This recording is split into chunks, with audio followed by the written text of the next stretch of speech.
এই জন্য আমি বুঝাইতে চাচ্ছিলাম বাজান, ছোট থেকে ছোট, বড় থেকে বড়, ক্ষমতার দাপট ক্ষণস্থায়ী না চিরস্থায়ী? জোরে কও। ক্ষমতার দাপট ক্ষণস্থায়ী বাজান, ক্ষমতা কোনো বিষয় না, হাতের ময়লার মতো আজ আছে কাইল নেই। কত বড় প্রভাবশালী, কত বড় প্রভাব প্রতিপত্তির অধিকারী দুনিয়ার কেউ অন্ততপক্ষে বাংলাদেশের কোনো মানুষ ভাবতেই পারে নাই এইরকম দিনও দেখা লাগবে। কথা কন, আওয়াজ করে বলেন কথা ঠিক। এই রকম দিন যে বাংলার মানুষ দেখবে আদৌ কোনোদিন কেউ কল্পনাও করে নাই। এইগুলো আমাদের চোখের সামনে আসতেছে কি আসতেছে না? জোরে কর। ও মুসলমান, সামনের দিকে সাবধান হয়ে যাও। আল্লাহ পাক রব্বুল আলামিন বলেন ফাসিরু ফিল আরদি ফানজুরু কাইফা কানা আকিবাতুল মুকাজ্জিবিন। একটা লোক যখন গর্তে পড়ে গেছে, এক রাস্তা দিয়ে যেতে গিয়ে, এক রাস্তা দিয়ে যাওয়ার সময় ডাকাতে পকেট মেরে নিছে, ওই রাস্তায় আরেকজন যাইতেছে। আমার মতন একজন মৌলবী এখানে দাঁড়ায় যদি সতর্ক করে, বাইরে ওই রাস্তায় যেও না, ওই রাস্তায় একজন যাওয়ার কারণে তার সর্বস্ব লুট হয়ে গেছে। আপনি যদি বুদ্ধিমান হন তাহলে ওই রাস্তায় যাবেন? আওয়াজ করে বলেন যাবেন। অন্যের দুর্ভাগ্য দেখে নিজের সাবধানতা অবলম্বন করা, এটাই কিন্তু বুদ্ধিমত্তা। কথা বলেন ঠিক কি ঠিক না?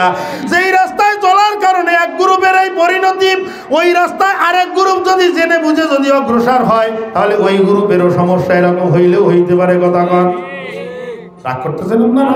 খবরদার, খবরদার। পিছনে বুড়ি বুড়ি নজির আল্লাহ পাক রব্বুল আলামিন স্থাপন করে রেখে দিয়েছেন।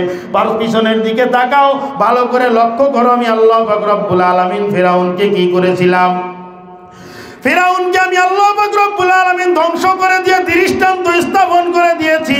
3600 বছর পর্যন্ত সাগরের তলদেশে লাশটা ছিল। আমি আল্লাহ পাক ফিরআউনের কাছে ওয়াদা করেছিলাম, আমি আল্লাহ পাক ফিরআউনের কাছে ওয়াদা করেছিলাম, রে ফিরআউন, তোর এই বডিটাকে আমি কিয়ামত পর্যন্ত দুনিয়ায় সংরক্ষণ করব। কিয়ামত পর্যন্ত আনেওয়ালা প্রজন্ম তোমার এই বডি দেখে দেখে তারা উপদেশ গ্রহণ করবে। আল্লাহর কসম, একটা টুকরা গোশতও কোনো মাছ 3600 বছরে খায় না। 3600 বছর পর্যন্ত পানির মধ্যে থাকলে একটা বডি, এই যে রক্ত গোশতের যে শরীর, এই শরীর 3600 বছর কেন, 36 দিন থাকলে ওর অস্তিত্ব থাকে? আওয়াজ করে বলেন থাকে? থাকে না। তারপরে ফেরাউনেরটা থাকলো কিভাবে? জগৎ বিখ্যাত মুফাসসিরে কোরআন মাওলানা দিলওয়ার হোসেন সাঈদী রাহিমাহুল্লাহর এক বয়ানের মধ্যে শুনেছিলাম, উনি বলতেছেন যে আমি নিজের চোখে ফেরাউনের লাশ দেখে এসেছি মিশরে, নিজের চোখে দেখে এসেছি। এই বড় শয়তানকে দেখার জন্য এক্সট্রা 50 পাউন্ড জমা করা লাগে। ওই জাদুঘরের প্রবেশ ফিস 50 পাউন্ড। আবার যদি ফেরাউনকে দেখতে চাও, ওইখানে আবার নতুন করে টিকিট করতে হবে আরো 50 পাউন্ড। চিন্তা করলাম, উনি বলতেছেন চিন্তা করলাম, যেটা আপনারাও ইউটিউবের মধ্যে বয়ান শুনলেও শুনতে পারেন, চিন্তা করলাম যেটা আবার ইসরাফ হয়ে যায় কিনা। কিন্তু আল্লাহ পাক রব্বুল আলামিন বলেছেন সিরু ফিল আরদ, দুনিয়ার মধ্যে ভ্রমণ করো, ফানজুরু, এবং তোমরা অবলোকন করো, কাইফা কানা আকিবাতুল মুকাজ্জিবিন। আমি আল্লাহ পাকের সঙ্গে গাদ্দারি করার কারণে, আমার বান্দাদের সঙ্গে গাদ্দারি করার কারণে গাদ্দারদের কি পরিণতি তোমরা সবাই একটু দেখে আসো। এই দেখে দেখে সাবধান হও। এই আয়াত মনে পড়ার পরে গেলাম ওখানে দেখতে, আশ্চর্য ব্যাপার, আরো অনেকগুলো লাশ ওখানে আছে। সমস্ত লাশগুলো মমি করা, সমস্ত লাশগুলো মেডিসিন দিয়ে প্যাকেট করে রাখছে যেন নষ্ট না হয়। এই শয়তানের লাশে কোনো ওষুধ নাই, কোনো কিছু নাই, অমনে অক্ষত লাশটা এখনো পর্যন্ত তাজা। করার মালিক কে? ধরে বলেন কে? এইটা দেখার পরেও, এইটা জানার পরেও ওই রাস্তা কি অবলম্বন করা বুদ্ধিমানের কাজ? ধরে বলেন কাজ? ফেরাউনের সমস্যাটা কি? মুসা কালিমুল্লাহর সঙ্গে বেয়াদবি করা। ওবাদান, এখনো পর্যন্ত ফেরাউনের উত্তরসূরি, ফেরাউনের ওই রাস্তায় চলনেওয়ালা লোক দুনিয়ায় আছে কি আছে না? ওবাদান, সেই সঙ্গে সঙ্গে মুসা কালিমুল্লাহর অনুসরণকারীও কিন্তু দুনিয়ার মধ্যে আছে। ওই সময় ফেরাউন বেয়াদবি করছিল মুসা কালিমুল্লাহর সঙ্গে, আর এই সময় ফেরাউনের গোষ্ঠীরা বেয়াদবি করে কিসের সঙ্গে? আলেম ওলামাদের সঙ্গে। খবরদার, খবরদার, কোনো অবস্থায় এটা হবে না, এরকমটা করা যাবে না। আমি একজন মুসলমান, সর্ব জায়গায় সর্বপ্রথম আমার বিবেচনার বিষয় থাকবে আমি একজন, এবার রাগ হয়ে যাচ্ছে মনে হয়, সর্ব জায়গায় আমার বিবেচনার বিষয় আমি একজন মুসলমান। মুসলমান হিসাবে আমার যেটা করণীয় আমাকে সেইটা করতে হবে। আল্লাহর কোরআন, রসুলের সুন্নাহ আমার সামনে পথ প্রদর্শক, ওই অনুযায়ী আমি চলবো। কথা বলেন ঠিক? এর বাহিরে এক পাও নড়ার সুযোগ কিন্তু মুসলমানের নাই। এর বাহিরে যদি আমি চলি তাহলে অটোমেটিক আমি কোরআন সুন্নাহর থেকে বেরোয় চলে গেলাম। আর কোরআন সুন্নাহর থেকে যদি আমি বাহিরে চলে যাই আমার কপাল পুড়তে সময় লাগবে। খবরদার, খবরদার, সাবধানতা অবলম্বন করতে হবে জীবনের প্রত্যেকটা ক্ষেত্রে, প্রতিটা মুহূর্তে, প্রতিটা সেক্টরে। বাজান এমন কোনো বিষয় আছে যেটা আল্লাহর কোরআনে নাই? বিশ্বাস করতেছেন না? আপনার রাগ হচ্ছে নাকি? এমন কোন বিষয় আছে যেটা আল্লাহর কোরআনে নাই? যে সময় সাহাবায়ে কেরামকে রাসূল আকরাম সাল্লাল্লাহু আলাইহি ওয়াসাল্লাম হাতে ধরে দিন শিখায়, প্র্যাকটিক্যাল দিন হাতে ধরে শিখায়। হাতে ধরে শিখায় কিভাবে? যেমন মনে করেন উদাহরণস্বরূপ ওযুর আয়াত নাযিল হইছে, ইয়া আইয়ুহাল্লাযীনা আমানু ইযা কুমতুম ইলা সলাতি ফাগসিলু উজুহাকুম ওয়া আইদিয়াকুম ইলাল মারাফিক ওয়ামসাহু বিরুউসিকুম ওয়া আরজুলাকুম ইলাল কাবাইন। হে ঈমানদার বান্দাগণ, যখনই নামাজে দাঁড়ানোর ইচ্ছা করবা, যখন নামাজ আদায় করার ইচ্ছা হবে, তখনই তোমরা কি করবা?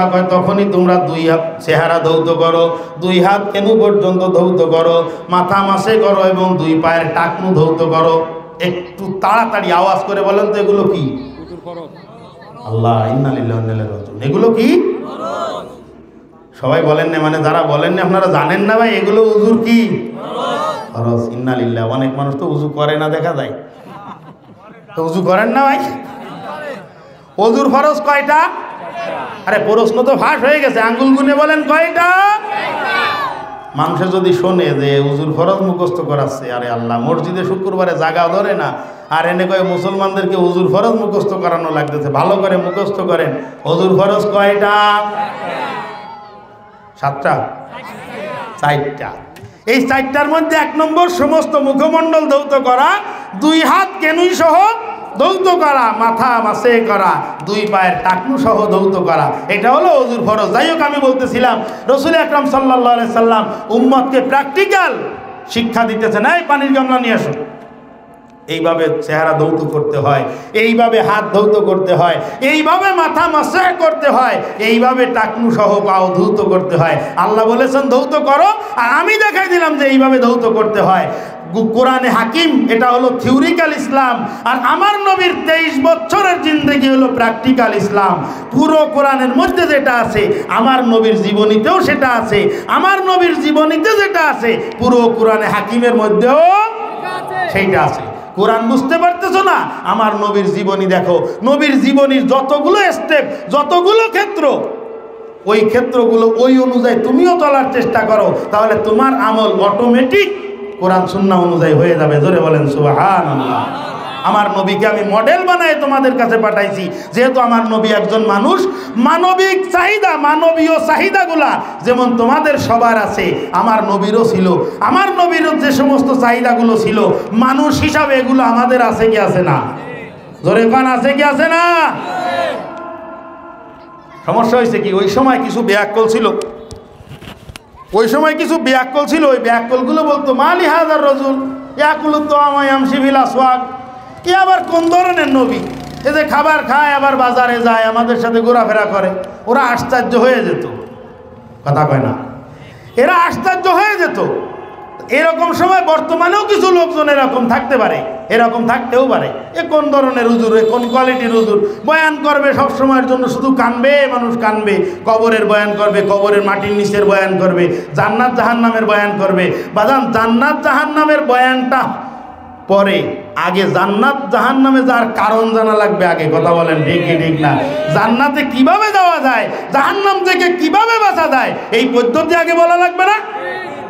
এই পদ্ধতি আগে বলা লাগবে। রাসূল আকরাম সাল্লাল্লাহু আলাইহি সাল্লাম উনার সাহাবায়ে কেরাম, হযরতে সম্ভবত যতদূর মনে পড়তেছে, নামটা অ্যাকুরেট কিনা বুঝতেছি না, হযরতে সালমান ফারসি রাদিয়াল্লাহু তাআলা আনহু, উনার কাছে এক বেয়াক্কল জিজ্ঞাসা করতেছে, তোমাদের নবী কুলুক করা শিখায় তোমাদের? আবু দাউদের মধ্যে হাদিস আছে, ভালো করে খেয়াল করেন। কুলুক করা, কুলুক করা বোঝেন?